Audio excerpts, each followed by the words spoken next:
They claimed Earth was weak, and the Dreadnought arrived. The Great Hall of the Galactic Concord stretched for nearly a kilometer. Its walls made from crystal that had been grown over 10,000 years on the homeworld of the Therian Dominion. And inside this massive chamber, representatives from 12 spacefaring species had gathered to discuss the fate of a small blue world called Earth Ambassador Varth.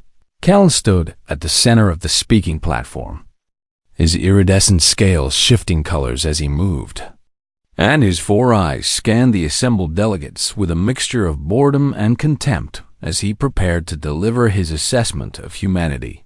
Fellow members of the Concord, he began, his voice translated into a dozen languages by the Chamber's ancient systems. I come before you today to discuss the species known as humans.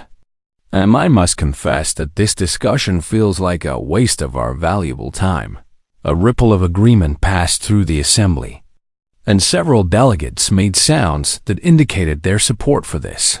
Sentiment Kill activated a holographic display that showed Earth floating in the darkness of space, and beside it appeared images of human technology, crude chemical rockets, fragile space stations, and primitive probes that crawled through their solar system at speeds that any civilized species would consider laughable. Look at them, Kelm continued, his tone dripping with mockery.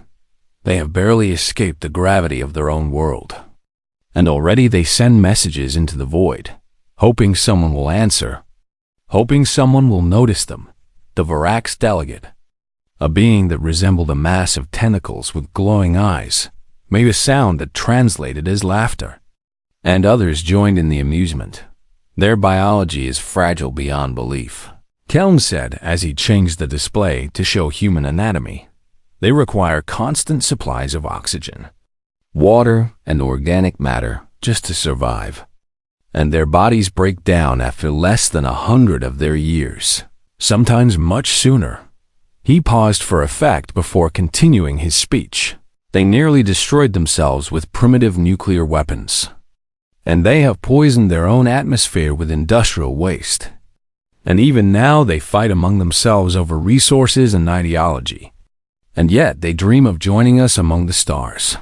The assembly hall filled with sounds of derision and dismissal, and Caln felt satisfied that his message was being received exactly as he intended. I propose, he announced with authority, that we classify Earth as a quarantine world, and that we establish no contact with humanity until they either evolve beyond their current limitations or destroy themselves, which, based on their history, seems the more likely outcome. The vote was swift and unanimous, and every species in the Concord agreed that Earth and its primitive inhabitants were not worth their attention. And the decision was recorded in the great archives where it would remain for future generations to read. What none of them knew, what none of them could have possibly imagined, was that 37 light years away, in a facility buried beneath 3 kilometers of ice on the frozen moon called Europa, a woman named Admiral Yuki Tanaka was watching their entire proceedings. The intercepted transmission played on a screen before her, translated by systems that humanity had spent decades perfecting in absolute secrecy. And around her stood a team of officers who watched with expressions that ranged from anger to cold determination. Quarantine species, one of the officers muttered, his hands clenched into fists. They think we are nothing more than animals to be contained. Admiral Tanaka raised her hand for silence, and the room immediately fell quiet because every person there knew that she had earned their respect through years of service and sacrifice. Let them think what they want, she said, her voice calm and controlled, despite the insult they had all just witnessed. Let them believe we are weak and primitive and divided. She turned to face her team, and her eyes held a fire that made even the most experienced officers feel a chill run down their spines. 50 years ago, our grandparents detected the first alien transmissions, and they made a choice that changed everything about human civilization. And that choice was to keep it secret from everyone, even from most of humanity itself. She walked to another console and activated a display that showed not the crude technology the aliens had mocked, but something entirely different: vast shipyards hidden in the asteroid belt, research stations concealed in the atmospheres of gas giants, and weapons platforms that had been deployed in the darkness between worlds. We knew that the universe would not be kind to newcomers. Tanaka continued. We knew that if we revealed ourselves before we were ready, we would be conquered or exploited or destroyed. So we played the role they expected us to play. One of the younger officers spoke up with confusion in his voice. But Admiral, why would we let them see our primitive technology at all? And why would we send those probes knowing they would be detected? Tanaka smiled, a thin expression that held no warmth but plenty of satisfaction. Because, Lieutenant, there is no greater advantage in war than being underestimated. And now the entire galaxy believes that humanity is a joke. A species not worth conquering, not worth exploiting, not even worth visiting. She brought up another display that showed the hidden fleet of Earth hundreds of warships that had been built in secret, crewed by personnel who had been selected for their ability to keep the most important secret in human history. Project Prometheus is entering its final phase, she announced to the assembled officers. Within 80 months, we will have full defensive capability, and within 5 years, we will be able to project power anywhere in the galaxy. The room was silent as the weight of her words settled over everyone present. The aliens think Earth is weak, Tanaka said as she looked at each of her officers in turn. They think we are primitive and fragile and irrelevant. And one day soon, they will learn how wrong they were. She turned back to the screen where the Concord assembly was already moving on to other business. Having dismissed humanity as easily as one might swat away an insect. Let them laugh, Admiral Tanaka whispered to herself. Let them mock us and ignore us and write us off as failures. Her hands moved across the console as she authorized the next phase of construction, adding another dozen warships to the growing fleet that would one day announce humanity's true presence to the galaxy. When the time comes, she said with absolute certainty in her voice, they will remember this day, and they will wonder how they could have been so blind. Deep in the shipyards of the asteroid belt, welders sparked to life and construction drones resumed their endless work. And the skeleton of humanity's greatest creation, a vessel so large it would dwarf anything the galaxy had ever seen, continued to take shape in the darkness. The galaxy had made its judgment about Earth. Humanity had made its own plans. They claimed Earth was weak. Then the Dreadnought arrived aiding. Months had passed since the Galactic Concord had voted to ignore humanity. And in that time, the people of Earth had continued their public display of primitive progress, while secretly preparing for a future that only a handful of humans truly understood on. A Tuesday morning, in the city of Geneva, diplomats were arguing about trade agreements. And in Beijing, scientists were announcing a new Mars mission that would take 3 years to reach the Red Planet. And across the world, ordinary people went about their ordinary lives without any idea that everything was about to change. The first sign came from a research station on Pluto, where a young astronomer named David Chen noticed something strange in his readings.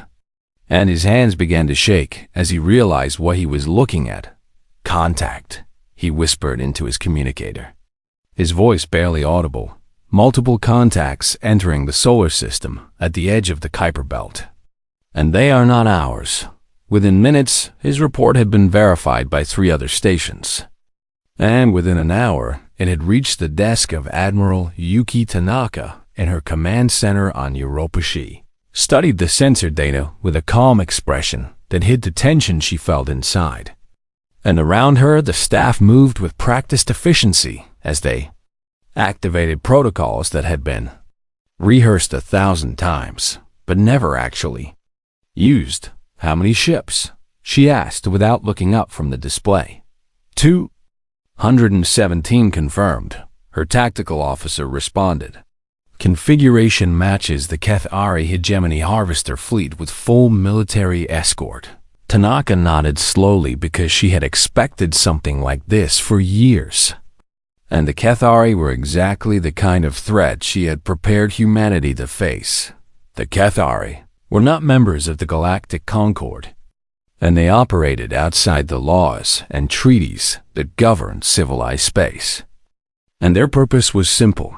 They traveled from system to system, stripping planets of resources and either enslaving or exterminating any species that resisted. Within 12 hours, the alien fleet had crossed into the inner solar system, and they made no attempt to hide their presence because they saw no reason for caution when dealing with a primitive species. Like humanity, Warlord Shith stood on the bridge of his flagship, a massive vessel called the Inevitable Conquest, and he looked at the blue world on his view screen with the hungry eyes of a predator studying prey. Open a channel to the planet, he commanded, and his voice was deep and harsh like stones grinding together. Let them hear my voice and know their doom approaches. His communications officer obeyed, and soon Sheth's image was being broadcast across every frequency that humanity used for communication. Creatures of Earth, the warlord announced, his forearms spread wide in a gesture that might have been meant to appear generous. I am Warlord Shith of the HFY Hegemony, and I have come to claim your world across Earth. Billions of people stopped what they were doing and stared at their screens in horror as an alien face appeared before them for the first time in human history. You have 72 hours to surrender your planet's oceans and mineral wealth. Schiff continued with a smile that revealed rows of razor-sharp teeth. Your population will be processed and assigned to labor camps where you will serve the hegemony until your bodies fail. He paused to let his words sink in before delivering the final part of his message. If you resist, if you attempt to fight, if you do anything other than immediate and complete surrender, I will begin the bombardment of your cities, and I will not stop until your world is nothing but ash and bone. The transmission ended, and across Earth panic began to spread like fire through dry grass. Governments held emergency meetings.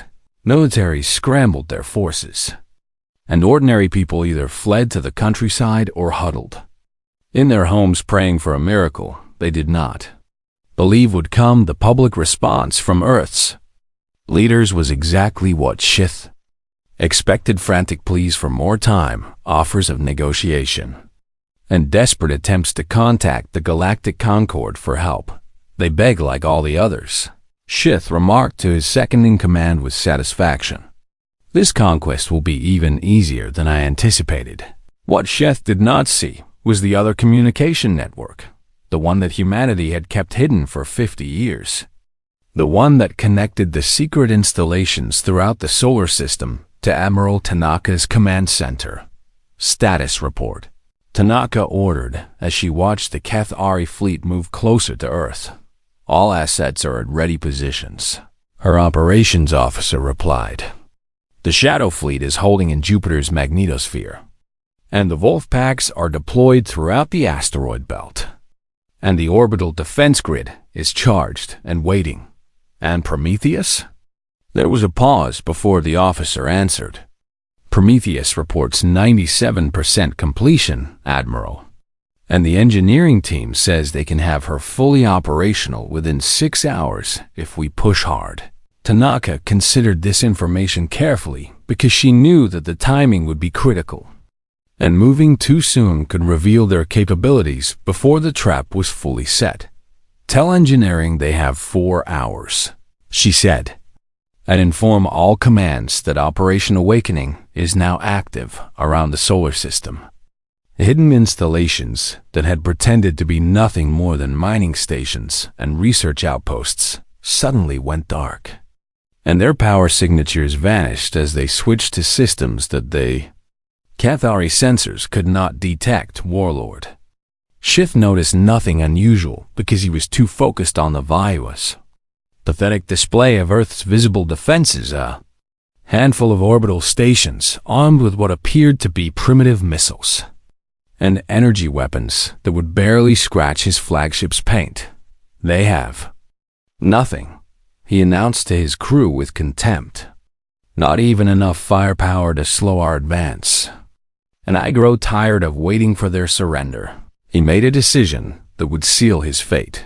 All ships advance to optimal bombardment range, he ordered. We will begin the harvest early and teach these primitives the cost of making us wait. The Cathari fleet surged forward, 200 warships moving toward Earth with the confidence of predators who had never known defeat behind them. In the darkness between worlds, something stirred. Admiral Tanaka watched the enemy fleet cross the invisible line she had drawn in her mind, and she allowed herself a small smile as she opened a channel to every human vessel in the solar system. "This is Admiral Tanaka to all commands," she said, her voice steady and clear. "The enemy has entered the kill zone, and Operation Awakening is now in full effect." She paused for a single heartbeat before speaking the words that would change galactic history forever. All wolves hunt in the darkness of space.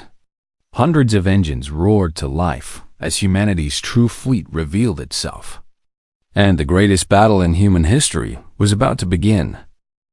They claimed Earth was weak, and the Dreadnought arrived. The first sign that something was wrong came from the sensor officer aboard the Cathari destroyer Fang of Victory, a young warrior named Kreth, who had served the hegemony for only 3 years and had never experienced anything except easy conquests. "Warlord," he transmitted to the flagship with confusion in his voice. "I am no longer receiving signals from the outer picket ships, and the last 17 vessels to report are now completely silent." Warlord Shith barely glanced at the report because losing communication with a few ships meant nothing in a fleet of over 200. "Solar interference," he said dismissively.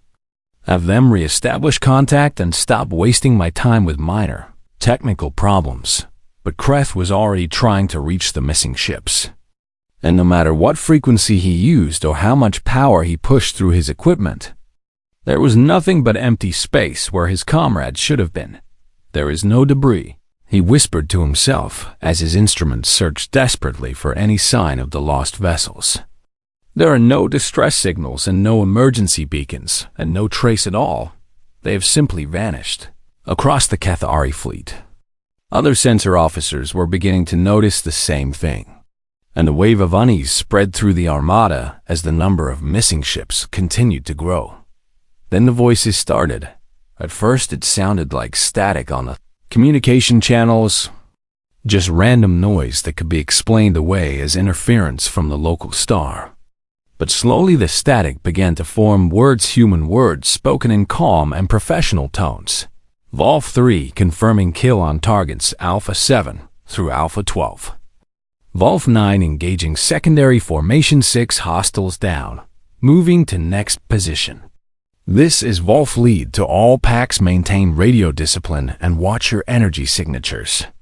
Warlord Shith felt something he had not experienced in 40 years of warfare.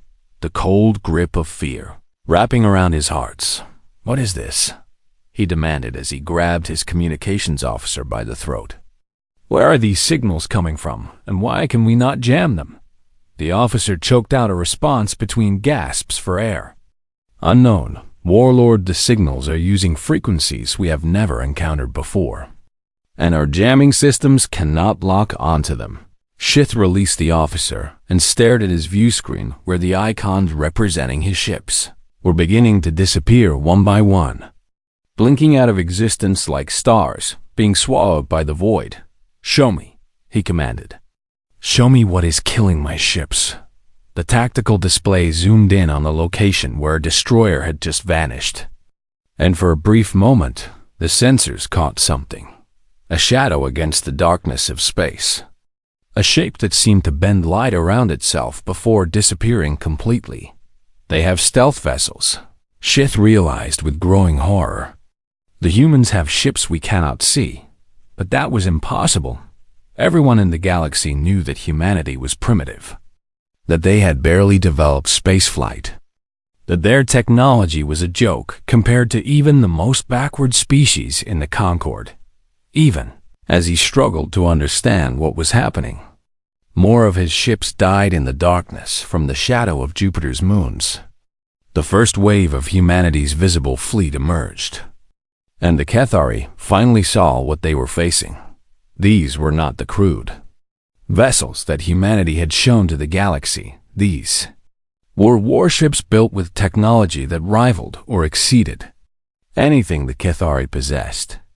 Sleek and deadly and moving with a precision that spoke of experienced crews and careful training. Admiral Tanaka's voice cut through every frequency simultaneously, reaching the ears of every Cathari warrior in the fleet. Cathari hegemony. You have committed an act of war against a sovereign species, and you have threatened the lives of 8 billion innocent people. And you have 72 seconds to begin your retreat from this system. She paused, and when she spoke again, her voice was as cold as the void itself. This is your only warning. Warlord Shith stared at the human fleet on his display, counting the ships and calculating the odds. And despite the losses he had already suffered, he still believed he could win because the Cathari had never lost a battle, and he refused to be the first warlord to fail. Ignore their threats, he commanded with fury burning in his eyes. All ships attack, destroy these primitives, and show them what happens to species that dare to resist the hegemony. The Cathari fleet surged forward with weapons charging and shields at full power. 200 vessels screaming toward the human formation with the intention of overwhelming them through sheer numbers. What followed was not a battle. It was a lesson human. Destroyers moved with impossible speed and precision, dancing through the Cathari formations while their weapons tore through alien shields as if they were made of paper. And behind them came the carriers, launching waves of fighter craft that swarmed the larger enemy vessels like angry insects. The stealth ships continued their silent work, appearing from nowhere to strike at critical targets before vanishing again. And the Cathari found themselves fighting an enemy they could not see, could not track, and could not predict. For every human ship that fell, 10 Cathari vessels burned. Warlord Shith watched his fleet die around him, and for the first time in his life, he considered the possibility of defeat. How? He whispered as another one of his destroyers exploded on the view screen. How can they be this strong when everyone said they were weak? His second-in-command approached him with fear visible on his scarred face. Warlord, we have lost 60 ships in the last hour, and our weapons are having minimal effect on their armor, and their fighters are destroying our point defense systems faster than we can repair them.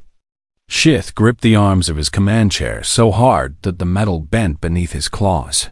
We do not retreat, he growled. We have never retreated, and I will not be the first warlord to run from prey. But even as he spoke those words, he knew that something was wrong.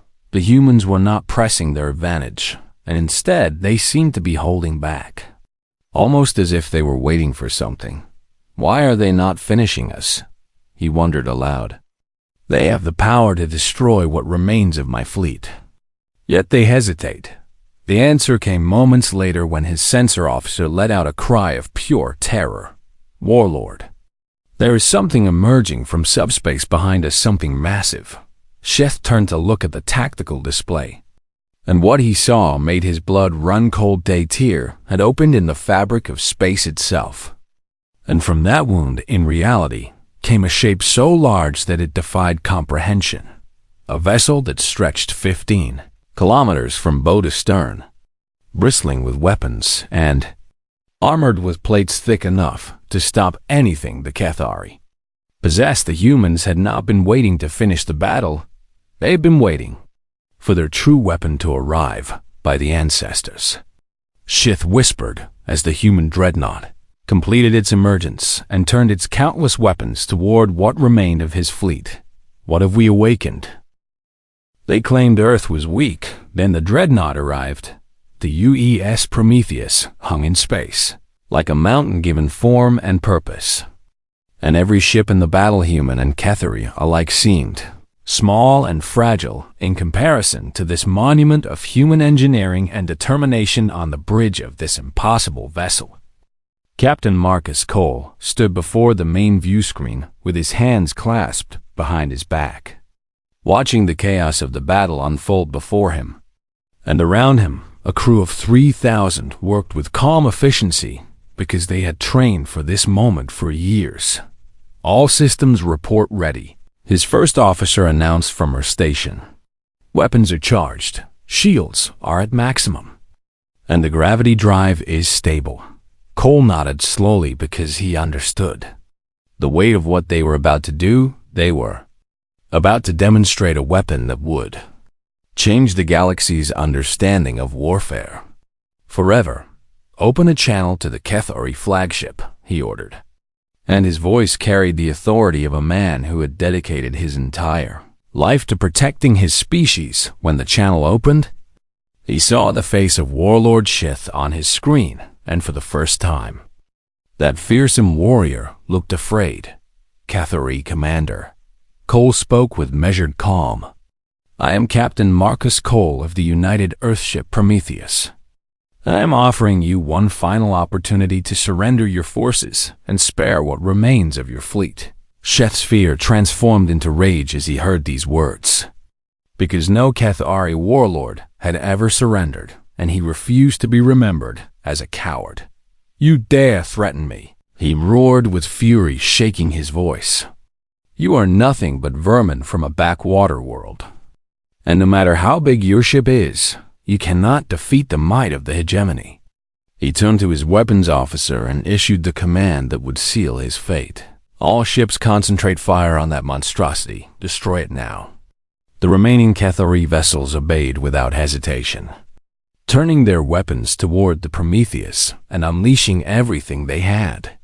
And for several seconds, the human Dreadnought was engulfed in a storm of plasma and missiles and kinetic rounds on Earth. Billions of people watched the battle through long-range sensors that had been made public when the invasion began, and they held their breath as their greatest hope disappeared behind a wall of fire and destruction. When the barrage ended and the sensors cleared, the Prometheus remained exactly where it had been, completely undamaged, its shields glowing faintly from the absorbed energy, but showing no signs of weakness. Captain Cole looked at the sensor data showing the impact of the enemy attack, and he felt a grim satisfaction knowing that the Prometheus had just shrugged off firepower that would have destroyed an entire fleet of conventional warships. "Is that the best you can do?" he asked the stunned Cathari warlord, and though his tone was not mocking, there was steel beneath his words. Admiral Tanaka's voice came through the command channel, reaching Cole privately. "Captain, you are authorized to demonstrate the primary weapon, one shot, one target, and make sure they understand what they are facing." Cole acknowledged the order and turned to his weapons officer, a young woman named Lieutenant Sarah Park, who had scored higher on the targeting simulations than anyone in human history. "Lieutenant Park," he said, "target the enemy flagship with the gravity lance, and fire when ready." Park's hands moved across her console with practiced speed, and deep within the Prometheus, ancient physics bent to human will as the gravity lance powered up. What happened next would be studied by military scholars across the galaxy for centuries to come. Prometheus did not fire a beam of light or a stream of plasma or a volley of missiles. Instead, it created a focused singularity, a point of gravitational force so intense that it warped the very fabric of space-time.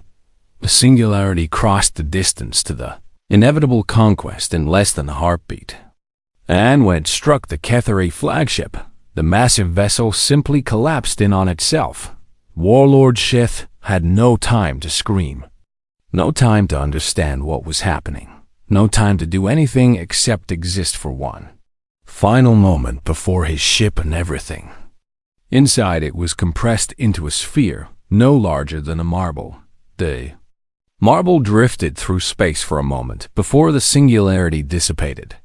And then even that tiny remnant was gone, leaving nothing but empty void where the most powerful HFY warship had once been across the battlefield. Every HFY warrior watched their warlord die in a way that defied everything they understood about war. For Admiral Tanaka's voice broke the silence that followed, broadcasting on all frequencies so that every HFY could hear. "Your warlord is dead," she announced without emotion. "Your fleet is broken, and you have seen what we are capable of doing. And now you have a choice to make." She paused to let her words sink in before continuing. "You may surrender and be treated as prisoners of war according to the laws of civilized species. Or you may continue fighting and share your warlord's fate. The decision is yours. But I will need an answer within the next 60 seconds. On the bridges of 112 surviving HFY vessels." Commanders looked at each other and at their crews, and they thought about what they had just witnessed. And they made the only rational choice available to them one by one. The HFY ships powered down their weapons and shields, and one by one they transmitted their surrender to the human fleet. The battle was over on Earth. 8 billion people erupted in celebration as they realized that they had not only survived the first alien invasion in human history, but had won a victory that would echo across the stars in the streets of every city. Strangers embraced each other and wept with joy and relief.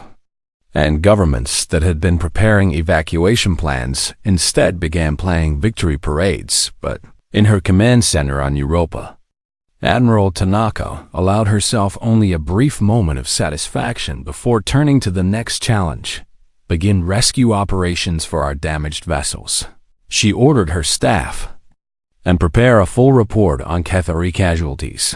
I want to know exactly what we did today, and I want the numbers to be accurate. Her aide looked at her with confusion. "Admiral, why does it matter how many of them we killed when they would have shown us no such consideration?" Tanaka met his eyes with a gaze that carried the weight of 50 years of preparation and the responsibility for 8 billion lives. "Because," she answered quietly, "we are not like them, and when the galaxy learns what happened here today, I want them to know that humanity fights with honor, even when facing those who have none." She looked at the tactical display where the Prometheus stood guard over the surrendered fleet, and she allowed herself a small smile. "Besides," she added, "this battle was just the beginning. What comes next will determine whether humanity has a future among the stars or becomes just another footnote in galactic history. The first battle was won, but the war for humanity's place in the universe had only just begun." They claimed Earth was weak. Then the Dreadnought arrived. News of what happened at Earth spread across the galaxy faster than any ship could travel, carried by communication networks that connected thousands of worlds and trillions of beings.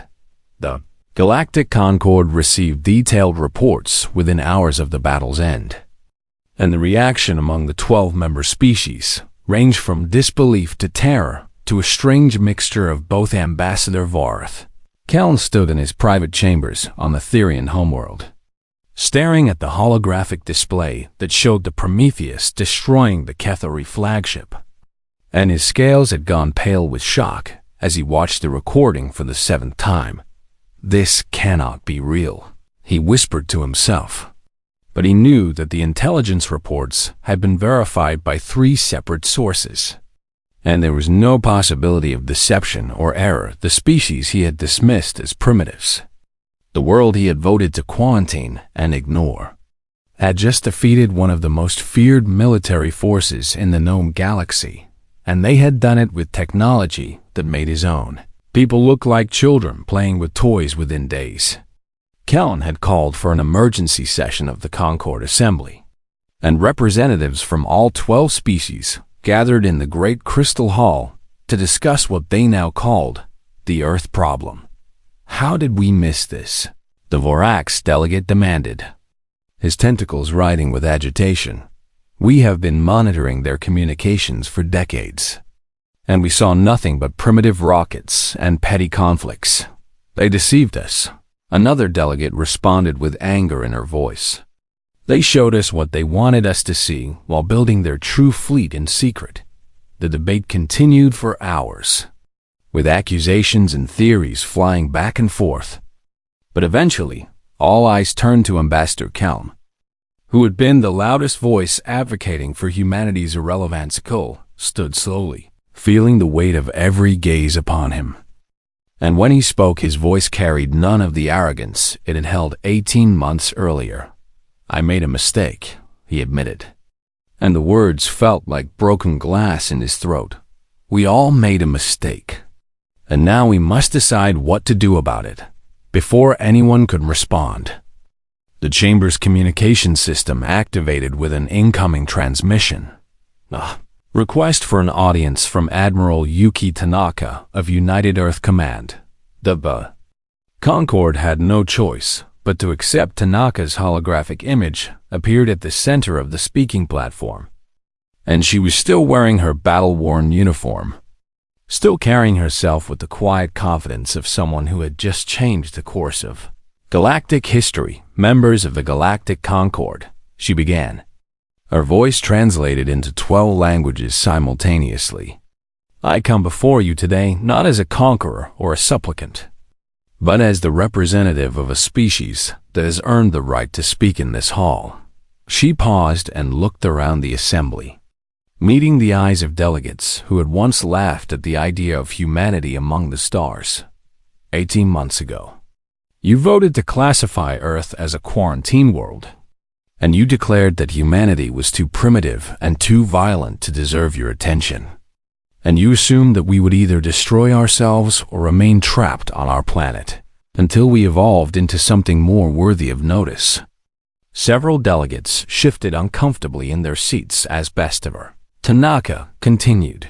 "What you did not know, what we did not want you to know, was that humanity had been aware of your existence for 50 years. And we had been preparing for the day when we would need to defend ourselves against a galaxy that seemed determined to view us as prey." She activated a display that showed the hidden history of humanity's secret preparation. The construction of the Shadow Fleet.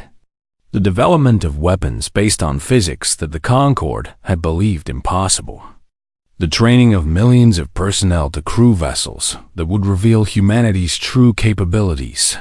"We watched you through intercepted communications," Tanaka explained.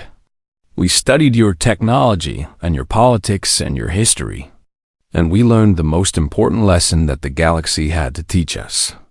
Her eyes hardened as she delivered the truth that had shaped human strategy for half a century. "We learned that the stars belong to those with the strength to claim them, and we learned that mercy is a luxury that only the powerful can afford. And we learned that being underestimated is the greatest gift an enemy can give." Ambassador Calm found his voice, though it emerged as barely more than a whisper. "What do you want from us, Admiral? Revenge for how we treated you, or submission to human authority?" Tanaka's expression softened slightly, and when she answered, there was no malice in her voice. "Earth does not seek revenge," she said, "and we have no desire to rule over species that have never harmed us directly. But we also will not accept the role you tried to assign us." She straightened her shoulders and spoke the words that would reshape galactic politics for generations to come. "We will not be quarantined, and we will not be ignored, and we will not be harvested by those who see us as resources rather than people." The chamber was absolutely silent as Tanaka made humanity's position clear. "I am here to propose a new relationship between Earth and the Concorde, not membership in your organization.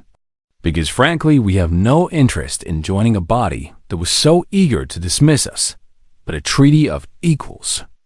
A mutual defense agreement that acknowledges humanity's right to exist and expand among the stars."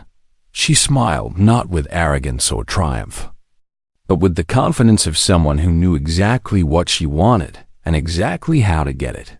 "You have seen what Earth can do when we are forced to fight for our survival. And I assure you that what you witnessed was only a fraction of our true capability. But we would rather use that strength to build than to destroy. The Concord delegates looked at each other, communicating silently through subtle gestures and expressions. And one by one they reached the same conclusion: humanity had proven itself. And there was no longer any possibility of treating them as a minor species to be managed or contained. Ambassador Count stood again. And this time when he spoke, there was genuine respect in his voice. Admiral Tanaka, on behalf of the Galactic Concord, I acknowledge Earth's status as a sovereign spacefaring civilization. And I personally apologize for the way I characterized your species in this very chamber. He performed a gesture of deep respect that was reserved for honored equals in theory and culture. We accept your proposal for a treaty of equals, and we look forward to learning what else humanity has been hiding from the galaxy. Tanaka allowed herself a brief smile before responding, Ambassador, I think you will find that humanity still has many surprises in store. And I hope that future revelations will be causes for celebration rather than concern. The session ended with the first steps toward a new era of human-galactic relations. And across the galaxy, species that had never heard of Earth before began studying everything they could find about the small blue world that had humbled the Cathari hegemony on Earth. Admiral Tanaka returned to Hero's welcome, though she was quick to share credit with the millions of people who had kept humanity secret and built the fleet that had saved their world. In her final public address before returning to active duty, she spoke words that would be remembered for centuries. The galaxy underestimated us, she said. Standing before a crowd of millions, they called us weak and primitive and irrelevant, and they assumed that we would fade quietly into the darkness between the stars. She looked up at the sky where the Prometheus was now stationed in permanent orbit, a guardian watching over the world it had saved. They were wrong, Admiral Tanaka declared with absolute certainty, and they will never make that mistake again. The crowd roared its approval, and across the planet humanity celebrated not just their survival, but the dawn of a new age among the stars. Earth had found its place in the universe, and the galaxy would never be the same.